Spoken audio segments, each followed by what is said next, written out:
Lying has become such an accepted norm that people lie even when it would be so simpler to tell the truth that is in front of them.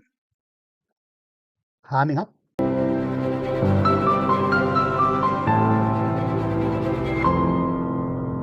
Rutendo Matinyarare. In his attempt to defend Emerson Mnangagwa, he ended up angering the people of Zimbabwe, the very same people he claims he's protecting. Some Zimbabweans say this guy doesn't care about them at all. He is just defending Mnangagwa's corrupt government at the expense of the people of Zimbabwe. Right, guys, every man has got to eat humble pie when they're wrong. And I have to say, I was wrong about Emerson Mnangagwa. I'm at the Robert Mugabe International Airport right now, and it's absolutely mind-blowing. It's looking amazing. It's been internationalized. It's been enlarged. Don't worry about the noise behind me. And I'm now left questioning my sense of judgment about Emerson. See, when Emerson came in, he took away indigenization, started talking about compensating white farmers. I know it was done to re-engage, but I thought, oh my God, what a disaster. This leader is not going to be able to take us forward and take Zimbabwe's vision forward. But oh man, was I wrong. The man knows what he's doing. He knew that even though we've got sanctions, he needs to keep this country going. And what surprises me is his vision. He had the vision to say that I am going to make this country into a middle-income economy, no matter what. And because of that vision, he built ports, such as this airport, international standard. He went and participated in Kazungula, built the Beitbridge border post to improve the Matabeleland economy and make Beitbridge one of the fastest growing cities in Southern Africa. He started building roads, dams. He increased the electricity infrastructure. And we're now beginning to produce 600 megawatts of electricity, now almost at a point where we'll eliminate load shedding. Roads are being built. 5 local construction companies have been turned into big, multi-regional construction companies. Companies like Fossil, Bitumen, Masimba. All these have been created because they've been given infrastructure projects to work on. The president's building dams, creating self-sufficiency in irrigation. I think in Zimbabwe, it's got more dams per capita than any other country in the region, including South Africa. And all this has been done without borrowing large amounts of money. He has built schools. I understand that 2,000 new schools have been built in the last 6 years. The Zimbabwean economy has grown by $10 billion ever since Emerson Mnangagwa came in. When he came in, I think the GDP was 17 billion something, and now it's sitting above 29 billion under the leadership of Emerson Mnangagwa. And that's why I have to eat humble pie, because he's done an amazing job. He's broken records in gold production, of the highest gold production last year in 2022. He has made people like Scott Sakukwanya multi-millionaires, if not a billionaire, who is going to be building his own refinery very soon. He's the first black man in Southern Africa to have his own refinery under Emerson Mnangagwa. Indigenization has taken a new leap. We've got billionaires under the leadership of this man. We're creating gold miners, chrome miners, black, local, indigenous. And with all this construction that I've been telling you about, we haven't been borrowing any money. The man has done an amazing job, and he's proved me wrong. And I have to eat my humble pie, and I have to say that he deserves a second term so that he can be able to see his vision through in the next 10 years. He will definitely stop us. He will definitely take us to being a middle-income economy. How do I know? Because right now on the list of countries that are the poorest in the world, 50 of them, Zimbabwe is not on that list, even though we've been under sanctions for 22 years. Our captain, my captain, Emerson Mnangagwa, requires another term to build more bridges, more roads, more dams, water infrastructure, and to get right the issue of stabilizing the dollar and making Zimbabweans love their own currency. We need to assist this man to tell his story, because his story is unbelievable. Behind me is one of the best airports in the region, probably one of the best airports in Africa, because we've got a president with vision. claims to be independent. He doesn't, and he says he's not a politician. He doesn't work for ZANU-PF. But this, he is clearly showing that he is campaigning for the ZANU-PF. After all those lies and the protecting of Mnangagwa, the people of Zimbabwe went for him on social media. And this is what they wrote. One says, "This is how you apply for a job in Zim government." And another one says, "He is being paid." And MTBU, I don't know what the name is that. Then says, "We don't eat airport."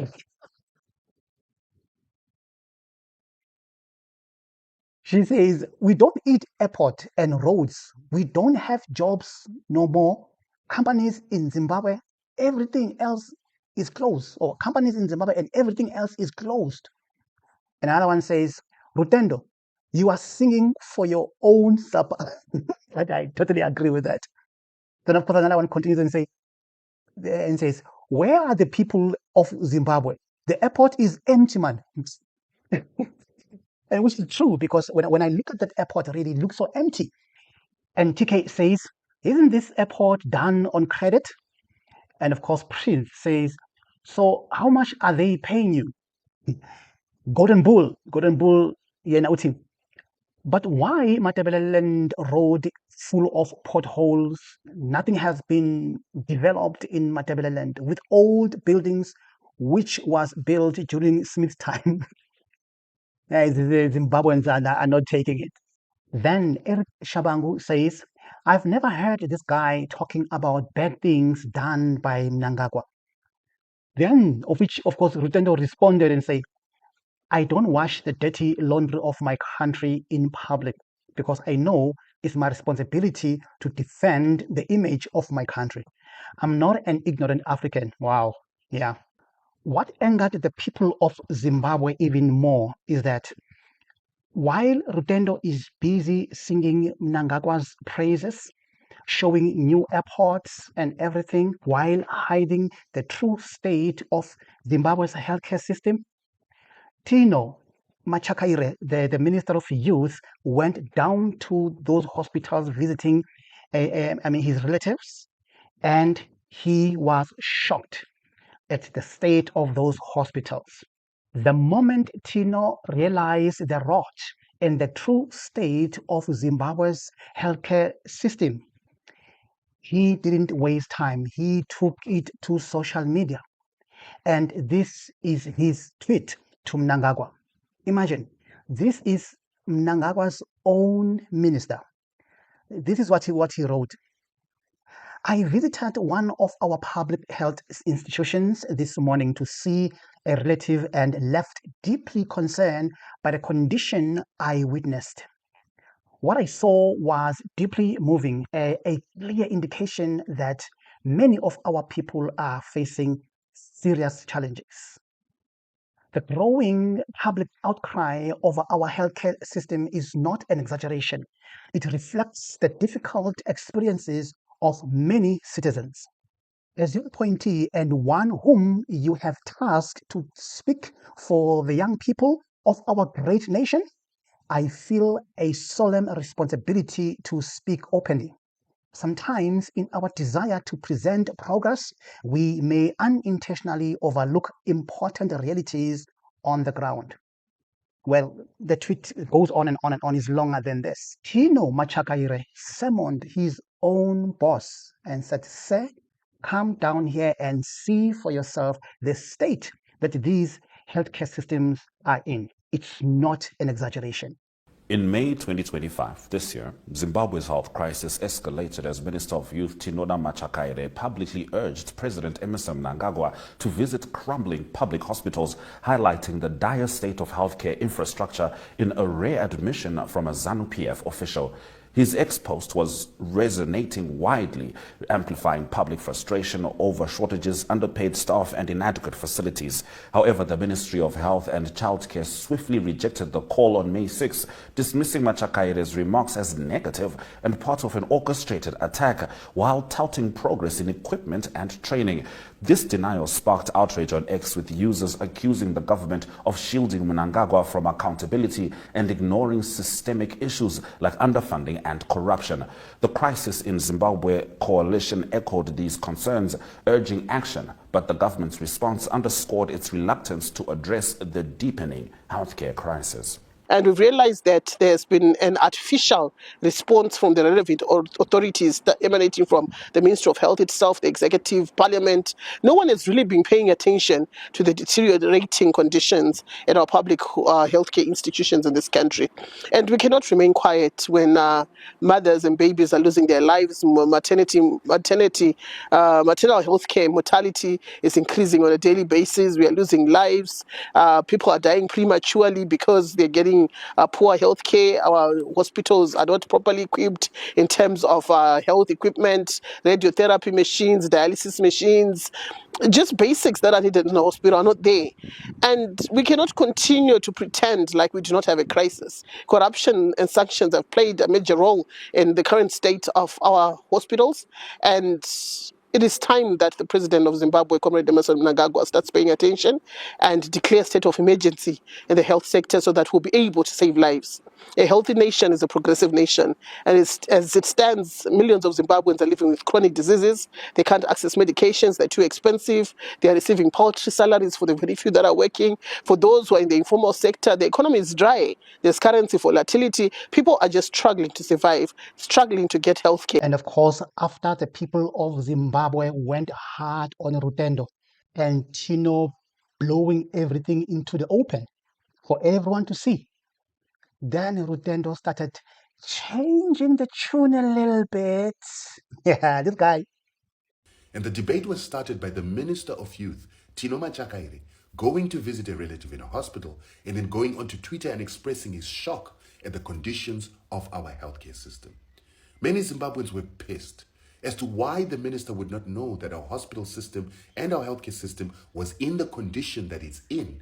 Yet ministers like Aaron Motsoaledi and Poppy Ramathlodi in South Africa have been complaining that Zimbabweans keep coming across the border because of a bad healthcare system in Zimbabwe. Many also raised the fact that many important celebrities and politicians have died in our hospitals because of a lack of medication and a lack of medical equipment. I, however, didn't feel that it was necessary to denigrate the minister. Yes, the minister didn't know.